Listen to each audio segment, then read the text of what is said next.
Jack Smith just got obliterated on Capitol Hill. The man who spent $35 million of your tax dollars hunting Trump couldn't answer basic questions about where that money went. When Jim Jordan asked about payments to secret sources, Smith turned into a stuttering mess. Trump called him a deranged animal, and after watching this testimony, you just might agree. Now, this isn't just political theater. This is about accountability for how your money gets spent. Smith approved $20,000 payments to mystery informants he claims he doesn't even know. Think about that. A special counsel with unlimited resources paying unknown people unknown amounts to target the man you elected president. But here's what's really terrifying. If they could weaponize the justice system against Trump with zero oversight, what stops them from doing it to you, to your business, your family? Your life could be next. Meanwhile, Smith sits there claiming ignorance about his own operation. You see, this exposes how the deep state operates. Spend massive amounts, hide the details, then play dumb when caught. And speaking of protecting what matters most, let me tell you about today's sponsor. If you're over 40 and you're planning to retire someday, the window to protect what you've built may be smaller than you realize. Here's a question most people never ask. Is your portfolio built for what's coming next? Many investors in their 40s and 50s discover they have little to no exposure to precious metals. That means their savings are largely tied to markets, policies, and paper assets with very little protection if conditions change. As retirement moves from someday to on the horizon, protecting what you've already built becomes just as important as growing it. And that is where Noble Gold Investments comes in, helping investors reduce risk by adding physical gold to their portfolios. Right now might be a smart time to call and talk with one of their professionals. No pressure, no sales gimmicks, just clear answers and a strategy built around your goals. Visit nextnewsgold.com and build your portfolio for the long term, or call that number on the screen. Now back to this congressional demolition. Yes, it gets worse. Smith didn't just fumble the money questions. He got destroyed on timeline issues as well. When pressed about subpoenas covering November of 2020 to January 21, he couldn't even finish sentences. This is the guy who thought he could take down Trump? Republican after Republican lined up to expose his failures, his bias, and his complete lack of transparency. Brandon Gill spent 5 minutes dismantling Jack Smith. Yet again, Democrats felt compelled to interrupt. The GOP is over the target and must keep pressing. Don't give this crook a single inch. Watch this. For 5 minutes. Mr. Smith, in January of 2023, did you subpoena then Speaker of the House Kevin McCarthy's toll records? Yes, sir, we did. Yes, you did. And the subpoena covered the time period between November 2020 and January 2021. Is that right? I'm sorry, sir. Could you say that again? We're not going to delay like this. The subpoena covered the time period between November of 2020 and January 2021. How many days after Kevin McCarthy was sworn in as Speaker did you subpoena his records? I don't recall, but those two things had nothing to do with one. It was 16 days after becoming the highest-ranking Republican in the House of Representatives. You subpoenaed his toll records. Do you agree that that might reasonably be considered a violation of the speech or debate clause? I do not, and I want to be clear that the toll records... You were collecting months' worth of phone data on the Republican Speaker of the House, the leader of the opposition, right after he got sworn in as Speaker, all around the time of a major vote. That sounds like a flagrant violation of the speech or debate clause to me, and I think most people agree with me. And Speaker McCarthy had no recourse, did he? Because you issued a non-disclosure order ensuring that neither he nor any of the American people knew about these subpoenas. Is that right? The toll record, the non-content toll record subpoenas, we did secure non-disclosure orders for those subpoenas. You did. And let me ask you, Mr. Smith, at the time you secured those non-disclosure orders, was Speaker McCarthy a flight risk? The non-disclosure order was based on concerns about... Was Speaker McCarthy a flight risk? He was not. He was not. Then why did your non-disclosure order refer to him as a flight risk? It says right here, the court finds reasonable grounds to believe that such disclosure will result in flight from prosecution. Sir, when securing a non-disclosure order, the risks don't have to be You associated. think that the Speaker of the House is a flight risk? The question? No, this is not your time. This is my time. You think the Speaker of the House is a flight risk? You think he's going to hop on a plane and leave the country? No, what I was trying to explain is with respect to a non-disclosure order, the risks aren't necessarily associated with the subscriber to the phone. They're the risks to the investigation. I think that you were using, this was clearly in reference to Speaker McCarthy, and you were using clearly false information to secure a non-disclosure order to hide from Speaker McCarthy and from the American people the fact that you were spying on his toll records. But I've got more, so let's move on. In May of 2023, you also issued subpoenas for toll records of 9 U.S. senators and an additional representative. Is that right? In May of 23, we did issue... You did, and there were non-disclosure orders in conjunction with those subpoenas as well, right? That's correct, consistent with department policy and the law. So again, nobody would know what you were doing. The senators would, and the representatives would, and the American people wouldn't know what you were doing. Is that right? The toll records that we secured and the non-disclosure orders were consistent with policy and... And you knew whenever you were doing that there was a risk you were violating the speech or debate clause. Is that right? The toll record subpoenas that we secured were with the concurrence of the public integrity. Your own analysis says that you knew there was a risk you were violating the speech or debate clause. I have it right here. This is an email from John Keller at Public Integrity Section to your team. As you are aware, quote, as you are aware, there is some litigation risk regarding whether compelled disclosure of toll records of a member's legislative calls violates the speech or debate clause in the D.C. Circuit. That's from your own analysis right there. So you did know, didn't you? Sir, with respect to the item you just put up on the screen, the last sentence states... we're going to get to the last sentence. Okay. We're going to get to the last sentence. And you cite case law in here, quote, the bar on compelled disclosure is absolute. Is that right? Or do you think that you didn't have to abide by that precedent? To be clear, this statement is not from my office. This is the statement of the public. This is your justification for those subpoenas and NDOs that you ordered. This was part of your analysis. It's a cursory analysis. I think it's worth noting. But let's get to that last sentence then. Quote, given my understanding of the low likelihood that any of the members listed below would be charged, the litigation risk should be minimal here. In other words, you're using a novel legal theory, which you knew was novel, has never been tested by any court. You're not charging any of these members. Nobody's going to know about it because you issued NDOs. Nobody's going to sue about it, so who cares? We're going to do it anyways. I mean, you walked all over the Constitution throughout this entire process. Mr. Chairman, the gentleman's time has expired. On members of Congress, and you know it. It's absolutely disgraceful. I yield back. Gentleman yields back. Not going to be charged. They're not going to see it. They're not going to know because we're not going to tell them. So let's go ahead and do it. Is exactly what happened. The Oh, my God. Dude. Well, Republicans claim victory. Let's see what Democrats are saying. Apparently, Raskin has his own statement telling a different story. Oppose it.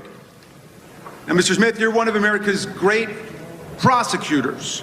For nearly 3 decades, you worked for justice under both Republicans and Democrats. The Manhattan DA office, where you prosecuted sex crimes and domestic violence cases. The Eastern District of New York, where you prosecuted murderers, rapists, gangbangers, and other violent criminals. Leading the Public Integrity Section at the Department of Justice, you brought prosecutions against corrupt public officials across the political spectrum. When you went to The Hague as chief prosecutor in the Kosovo trial, you prosecuted war crimes and crimes against humanity perpetrated against thousands of innocent victims. While others may have devoted their lives to corrupt self-enrichment, you have devoted your life to the rule of law and to public service. You've never been prosecuted for anything. You've never been convicted of anything. As far as I can tell, you've never even been the subject of a disciplinary proceeding over the course of your multi-decade career. But Donald Trump says you're a criminal and you belong in prison. He does. He says you belong in prison, not because you did anything wrong, mind you, but because you did everything right. You pursued the facts, you followed the law, You stuck with extreme caution to every rule of professional responsibility. You had the audacity to do your job. Yeah, sure. Yeah. From the opening statements, we move to the meat of Smith's testimony and his controversial stance on Trump's First Amendment defenses. During testimony in Capitol Hill, Jack Smith said Trump was not protected by the First Amendment. How is that even possible? The First Amendment does not protect speech that facilitates a crime. That's what he claims. Speech that's used to facilitate a crime, a fraud in particular, is not protected. Okay. They've been saying that there's some kind of First Amendment defense that Donald Trump would have had to the crimes you indicted him for.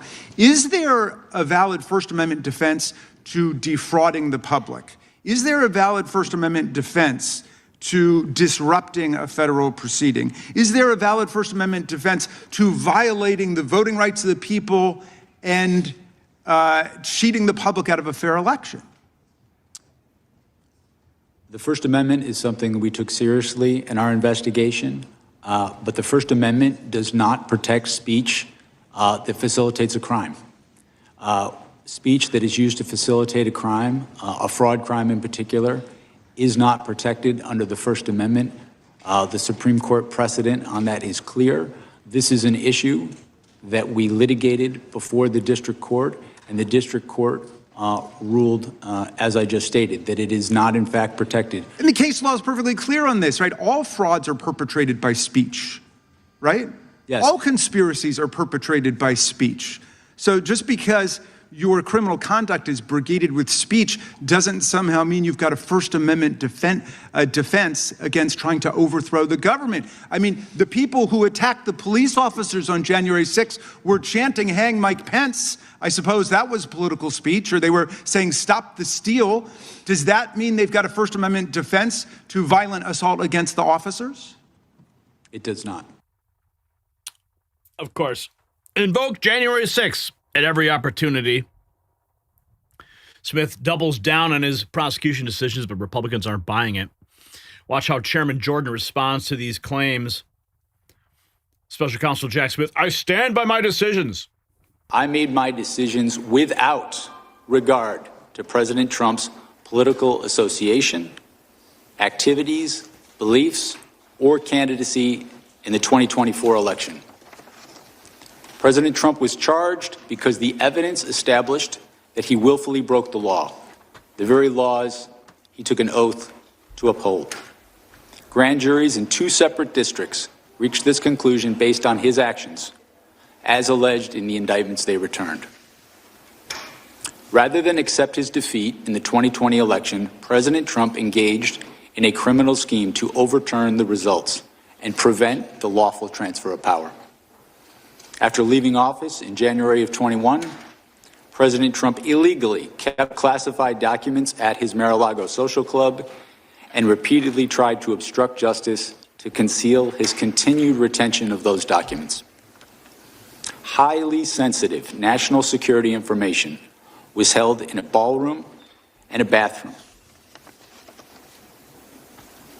As I testify before the committee today, I want to be clear.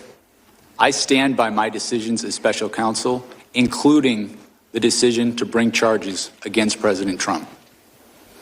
Our investigation developed proof beyond a reasonable doubt that President Trump engaged in criminal activity. Yeah, and that's why the case went nowhere, huh? As Smith defends his record, Chairman Jordan launches his counterattack with pointed questions about the investigation's integrity. This from the House Judiciary GOP. Chairman Jim Jordan destroys Jack Smith during his line of questioning. Mr. Smith, is Cassidy Hutchinson a liar? She was their star witness, January 6th committee, their star witness in one of those staged and choreographed hearings they paid the former president of ABC News to put together. She was, in fact, the only witness at this special prime time hearing Tuesday, June 28th, 2022, 8 o'clock in the evening, and she told some stories. I mean, these were some stories. She talked about President lunged across the back seat, grabbed the steering wheel, tried to drive the car to the Capitol. And I just want to know, you think she was lying? Chairman Jordan, my assessment of that particular issue is that with respect to the testimony about someone the president lunging towards the driver, of her testimony about that is that it was secondhand. She said she'd heard that from somebody. You familiar with the name Tony Ornato? I'm sorry. You familiar with the name Tony Ornato? Yes. White House Deputy Chief of Operations, Deputy Chief of Staff for Operations, right? You remember what he said about it? As I sit here right now, I do not. Yeah, he said it didn't happen. How about Bobby Engel? You familiar with that name? Yes, I am. Secret Service agent who was actually in the car that day. You know what he said? He said it didn't happen. And they both said the first time they ever heard this story was when Ms. Hutchinson testified in the primetime hearing as their star witness of the January 6th committee. By the way, did you ever confirm her testimony about this particular incident? We conducted, as I said before, our own independent investigation of all aspects of the case that we thought was relevant. We, attorneys from my office. Did you ever confirm it? That's a simple question. Well, we interviewed her, I should say, attorneys in my office before. Did you ever confirm the president leaping across the seat, grabbing the steering wheel, this whole concoction she brought up in the January 6th hearing? Did you ever confirm that? Right. We interviewed another firsthand witness who was in the car who did not confirm that had happened, but also in your deposition to the committee last month, Mr. Smith, you said this: my recollection with Ms. Hutchinson was a number of the things that she gave evidence on were secondhand hearsay. You remember making that statement to us last month in the deposition? I did, and I was referring particularly to what we're talking about now. Yeah, and you also said Ms. Hutchinson, regarding this particular claim, was a second or even third-hand witness. We asked you, if you were a defense attorney, how would you handle cross-examining her if she was on the witness stand? And you said, if I were a defense attorney and Ms. Hutchinson were a witness, the first thing I would do was seek to preclude her testimony because it was hearsay. You remember saying all that? Yes, that's correct, sir. That's correct, right? Were you going to put her on the witness stand if you ever got to trial? We had not made final determinations as to who we were going to call as a witness. We had a large... You were still considering her? We had a large choice of witnesses in this case. Are you familiar with what Washington Post reporters Carol Leonnig and Aaron Davis said in their book? They did this book, 300-some pages book on Chronicle and the whole investigation of the Justice Department. And here's what they said on page 310. They said Jack Smith had wondered whether some of Hutchinson's claims might be relied upon at trial. Still, at one point, Smith told the elections team he wasn't ready to give up on Hutchinson's account. Ultimately, however, Trump administration fiercely disputed her accounts under oath. Prosecutors on your team told Smith they wouldn't want to use Hutchinson as a witness in court, and Smith agreed. Are Carol Leonnig and Aaron Davis, who wrote this, are they lying? My recollection is that I certainly had not made any final determinations about who we were going to call. And that's the point. That is the point. The fact that they used her in a primetime hearing and you won't rule out using her, or didn't rule out using her, putting her on the witness stand when everybody knows she wasn't telling the truth, that says it all. That's the degree the left and Democrats were willing to go to get President Trump, putting on the witness stand someone everybody knows is making it up. Everybody knows that. And you were willing to do it. By the way, you know how many times Cassidy Hutchinson was mentioned in their report, the January 6th report? Any idea, Mr. Smith? I do not. 185 times. Someone that the whole country knows wasn't telling the truth, and you were still considering putting her on the witness stand because you had to get President Trump. And everybody can see that.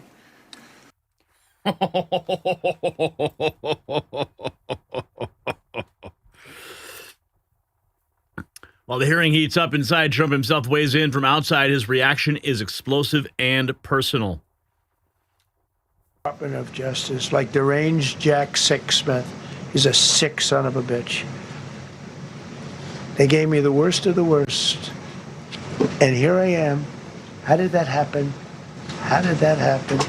He's a sick guy, and Letitia James is sick, and Alvin Bragg is sick. They're sick people. And others. Fanny. You can't call Fanny. She doesn't like it. She wants to be called Fanny. I love this guy. Jordan's questioning continues to intensify, and Smith's composure appears to be cracking under the pressure of the tough questions about the key witnesses.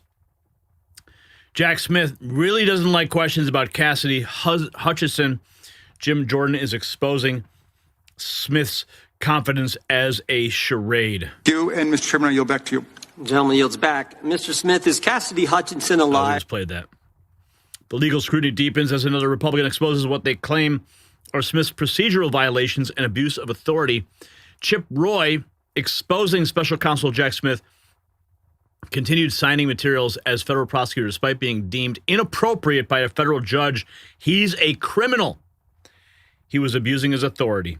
Much out of his lanes he is. He was abusing his authority. He was using D.C. to do his dirty work and running much out of his lanes he is. He was abusing his authority. He was using D.C. to do his dirty work and running all of his operations through here to get subpoenas and do the work through Boasberg and through Beryl Howell. And then he magically moves down to South Florida to go down there. Then he gets his entire operation slapped down by a federal judge last summer, but he continues, or in 2024, and then he continues to operate and sign materials as a special prosecutor, even though he was deemed inappropriate. So this guy's been abusing authority, and we need to expose it. What kind of crime is that if you sign federal papers and you're already pulled from that position? Well, this is all of the stuff that we need to get into further tomorrow. We need to look into this and understand, and he needs to go on the record about how he was continuing to operate even though he didn't have the power to do it. And this was a rogue prosecutor engaged in political activity. I think that Chairman Jordan will make this very clear at the outset of the hearing tomorrow. And look, he's going to try to hide behind smoke and mirrors to say he was doing, good work. He was trying to. But the fact is, this was a political exercise. Yeah, we all know it. We saw it. We knew what it was. The American people saw it. Even Matt Gaetz was preparing, chaos erupting in the hearing room itself. How is question Jack Smith tomorrow? Matt Gaetz suggests that Mark Harris pressed Smith on allegations that a federal prosecutor attempted to bribe the lawyer of a top Trump aide by offering a federal judgeship in exchange for testimony against the president. Oh, my God. You're going to have a lot of people on the committee ask questions before you, the greats like Congressman Jim Jordan, Chip Roy, and others. And I've been in your position before where you'll have a great question and someone else will ask it. And so I'm going to give you one that is a little more nuanced that might make its way to you if they take your other question. One of the things that really troubled me, Congressman Harris, was the story of Walt Nauta and Stanley Woodward. Walt Nauta is President Trump's constant body man. He's always there, holding the president's briefcase, bringing him the files he needs. And Stanley Woodward was his lawyer. And prosecutors went to Stanley Woodward and basically said if he would flip his client and get Walt Nauta to come and give any negative testimony he could about President Trump, that Stanley Woodward would have an opportunity to be a federal judge. They literally tried to bribe this poor guy's lawyer with a federal judgeship. Now, I would ask Jack Smith what he did to ensure that the member of his team, the prosecutor who was doing this, was held accountable. What was he was vested with all this power as the special counsel. He could have held the person accountable who dangled that judgeship before Stanley Woodward. And when you show that he didn't do anything, it will juxtapose his unseriousness about really troubling conduct with his obsession with President Trump. So maybe you'll find that interesting. Is there anything that you're really eager to ask Jack Smith? Well, I think you're bringing out a very great point, Matt, and I think the questions that are going to be asked are going to try to make sure that Jack Smith has to deal with his own Trump derangement syndrome, that he has to answer the questions about just the way he went about his business, the very fact that there were many others involved in this that weren't going to be charged. And but you're raising a great question, and I will certainly take that to heart, because you're exactly right. There are a lot of the greats that are going to be asking questions before they get to me. Wow. Bribing. But I don't put it past him, though. The courtroom drama spills into the audience as tensions between political figures create a heated confrontation that stops the proceedings. There was a huge escalation at Jack Smith's hearing in the audience. Ivan Ranklin had former J6 Capitol Police Officer Michael Fanone hot and bothered. You could see the face and the fear in the face of every Democrat present. They know what this means. TikTok. I'm going to show you from Ivan's perspective. From the chaos, Ivan himself responds to the altercation with a former officer. He says, "Who thinks I should sue Fanone for defamation?" This is his perspective. He was recording it. Check this out.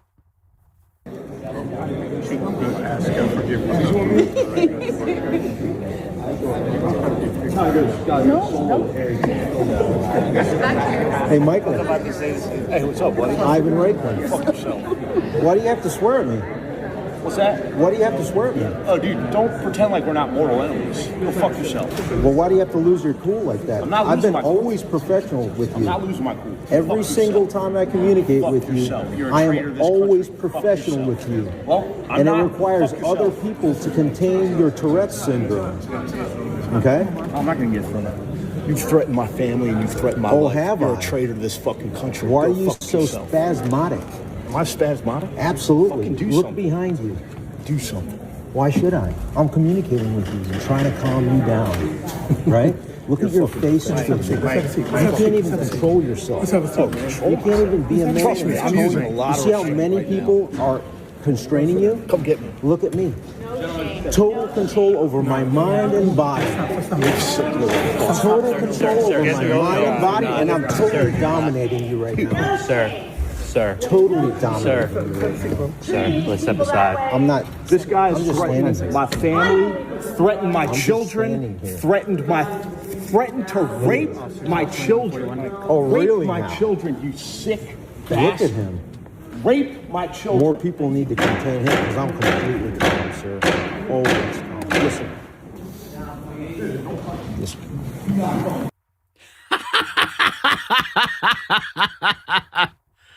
Fanone's a piece of shit anyway. The fallout from the Fanone-Ranklin confrontation continues as witnesses describe the heated exchange that disrupted the hearing.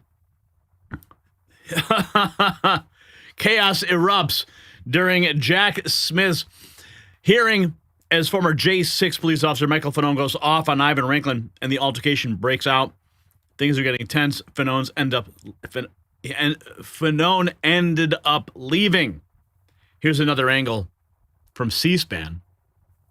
Trust me, I'm using a lot of. See how many people are constraining you? Look at me. Total control over my mind and body. Hey, the committee will be in order. Mr. Chairman, will you? No shame. Sir, it will be in order. Treating these people that way. This guy is threatening my family. Members of the audience. My children. Members of the audience will please sit down or remove themselves from the committee room. Rape my children, you sick bastard. Rape my children.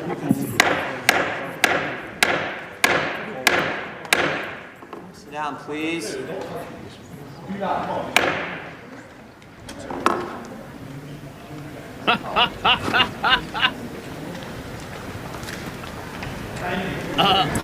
I just texted Ivan. Thank you, Mr. Fanone. Thank you, Officer Fanone. Oh, yeah. Give him a round of applause, my ass. Mr. Chairman, please control the deranged observer, Mr. Ranklin, so he doesn't create any other problems with us today. Imagine what he did on January 6th with that demeanor. Look at my demeanor. Yeah, dude. Professional here. Going down right to his face. Did you hear what hang on, here, I want to play that again. Mr. Chairman, please control the deranged observer, Mr. Raiklan. The deranged observer, he calls him. Dude, Ivan had complete composure. Complete composure. And you saw Fanon. He went off immediately, started cursing at him, and he lost his cool. And Ivan completely dominated him. Kept his cool, kept his composure, and Jeremy Raskin calls him deranged. Oh, that was glorious. And while the chaos unfolds inside, Democrat leadership tries to control the narrative from outside the hearing room. Democrat Representative Hakeem Jeffries, the verdict is clear. Trump and his policies have been a complete and total failure. Okay, Dime Store Obama. Is clear. Donald Trump and Republican policies have been a complete and total failure, a disaster for the American people, and the American people know it. The cost of living is way up, and the quality of life of the American people is way down. And Republicans continue to be focused on all the wrong things. This week, the Republican focus has been on Greenland, Jack Smith, and Bill and Hillary Clinton. That's their focus this week. Yeah, there's a reason for that, asshole. Not driving down the high cost of living for everyday Americans. Bro, he's already got that in the bag. There is an affordability crisis that is crushing working class folks, middle class folks, and the American people all across the country. Those are Biden's policies. House Democrats you're are referring going to continue our focus on making life better for the American people, on driving down the high cost of living, fixing our broken healthcare system, and cleaning up corruption wherever it is found. Yes. In the Congress, corruption, at the Supreme Court, and within the administration. What about Minnesota? Time Store Obama. Republicans continue the media offensive as they confront Democrat leadership in the hallways of Congress. This from Lindell TV. This is Jerry Nadler getting pressed by Kara Castronova, White House correspondent, colleague of mine, a friend. She does amazing work there. Hey, Mr. Nadler, how are you today? We're with Lindell TV. So I know that you don't want to talk to people on the conservative right because for whatever the reason you don't think, it's worth your time. But my question to you is, what's your line of questioning going to be? Are you going to still go with the whole phony insurrection lie that everybody in America basically figured out was a lie? He's about to ask his questions right now, so you'll be able to. Right? Are you going to ask about the other people that died on January 6th? Do you know that the Capitol Police lied under oath? Do you support police officers that lie under oath? Those 4 cops that are in there, sir? Officers of the United States Capitol Police. For this Sir, are you aware that the Capitol Police in there lied under oath during the January 6th committee, Mr. Nadler? Well, thank you for being open-minded and talking to conservative networks. Your handler is a very intelligent guy. Oh, Kara, you nailed it. You got the penguin. He just waddled away. Jim Jordan's official account stays silent, but other Republicans step up to deliver devastating blows to Smith's credibility. As Republicans pile on, even more damaging allegations emerge about Smith's conduct during the 2024 election cycle. Here is Representative Barry Moore dismantling Jack Smith. You issued an indictment against then-President Biden's most formidable political opponent. You issued a gag order against President Trump. And then Fox News captures Trump's immediate reaction to the hearing, showing how the former president is framing Smith's performance. Decimated before Congress. Trump tears into Smith as the former special counsel defends his investigations. This is what President Trump had to say. Deranged Jack Smith being decimated before Congress. It was over when they discussed his past failures and unfair prosecutions. He destroyed many lives under the guise of legitimacy. Jack Smith is a deranged animal who shouldn't be allowed to practice law. If he were a Republican, his license would be taken away from him, and far worse, hopefully the Attorney General is looking into what he's done, including some of the crooked and corrupt witnesses that he was attempting to use in his case against me. The whole thing was a Democrat scam. A big price should be paid by them for what they have put our country through. Amen, President Trump. From Trump's reaction, we can see that the moment may have broken Smith completely. Watch him fall apart under direct questioning.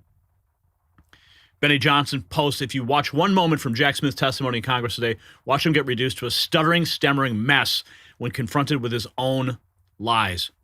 Listen. Yes, sir, we did. Yes, you did. And the subpoena covered the time period between November 2020 and January 2021. Is that right? I'm sorry, sir. Could you say that again? We're not going to delay like this. The subpoena covered the time period between November of 2020 and January 2021. How many days after Kevin McCarthy was sworn in as Speaker did you subpoena his records? I don't recall, but those two things had nothing to do with one. It was 16 days after becoming the highest ranking Republican in the House of Representatives. You subpoenaed his toll records. Do you agree that that might reasonably be considered a violation of the speech or debate clause? Yes, it was. All right, Jim Jordan tearing into him. How much of that $35 million of taxpayer money did you give to confidential human sources? I don't know. We've gathered at $35 million. And what I want to know is how much of that $35 million of taxpayer money did you give to confidential human sources?